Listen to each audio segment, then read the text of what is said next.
How do we judge a politician's patriotism? They all say they love the UK. They're often pictured in front of our flag.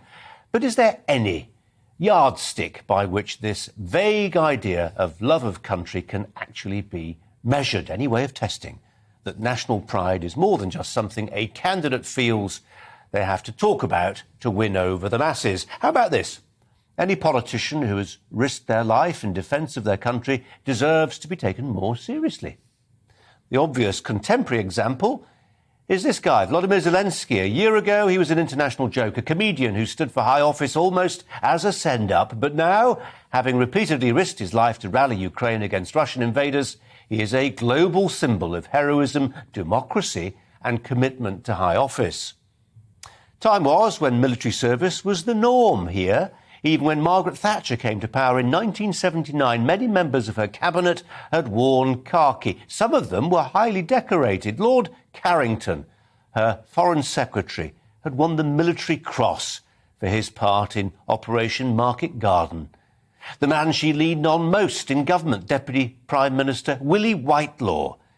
He'd also won the MC for his part in the Battle for Normandy. Try for a moment to think about what that actually means. Thatcher sat around a cabinet table with several men who had killed for their country, who had sat in tanks expecting any moment to be vaporised by German shells.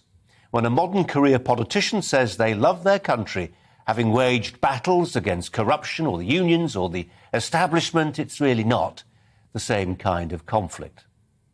Of course, veterans turned politicians are now a rare breed. They're more noticeable in politics in the United States, where more than 2 million Americans served after 9/11.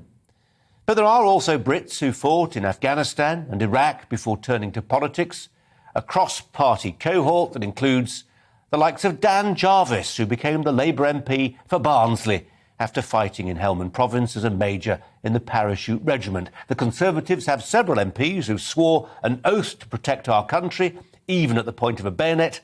The Conservative leadership hopeful Tom Tugendhat was wounded in Iraq during a 10-hour-long firefight with insurgents. Yesterday, he was asked in an interview to name the naughtiest thing he'd ever done. He joked that he'd once invaded a country. Different values.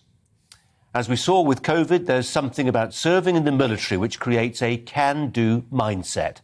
Prime ministers have got into the habit of calling on the army to get things done, whether it's dealing with flooding or the vaccine rollout when everybody else has failed. Veterans are not like most of us.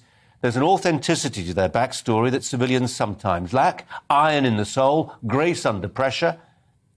If, say, Matt Hancock tells you he loves his country, he deserves to be taken less seriously than a former soldier like Ben Wallace, who was mentioned in dispatches in Northern Ireland. The public are rightly cynical when they hear that at least one candidate hoping to become our next Prime Minister held a green card allowing him to live in America until fairly recently. That said, just because someone served in the military doesn't make them a political superhero, but it does mean we can never question how committed they are, really committed are, to our country.